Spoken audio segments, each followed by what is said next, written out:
given the fact businesses will change over time, is that one of the reasons why succession planning is important as they move through different stages and face different priorities? Absolutely, that's one of the major reasons. The other major reason, and NC, we're seeing it in some of the regulation that's coming out, especially in Europe, that if a board, especially if you're supposed to be providing an independent view of things, if you've been on a board for 25 years and you're so entrenched with management, and those are personal relationships, and you have the CEO over to your house for dinner every other Friday or Saturday, you could hardly be independent and provide critical judgment in terms of what an organization is doing. So there are new rules coming about. What constitutes independence? My view is that anything more than 6 or 7 years, you start to skew towards not being independent, not being objective, not being able to have the tough conversations. Some of the rules still say 9 years or 12 years, which I think is too long. So I would say different organizations need different things at different times. Let me just maybe answer your question with a very direct example. When I came into the McMichael, we needed really reestablishing a really solid foundation.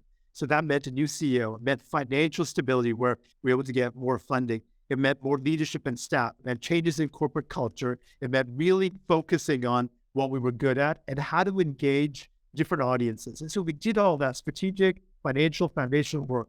But at the end of the day, I am not an art collector who can talk to real donors with a sense of passion and excitement and relate to them. And what we needed was more fundraising and more significant art patrons to come to the McMichael. The person that we ended up choosing as a successor is an art collector, deals in those circles, goes to the auctions, understands the nuances of art and what it means, and therefore should be able to drive the organization building on that foundation in a much more meaningful way than I can.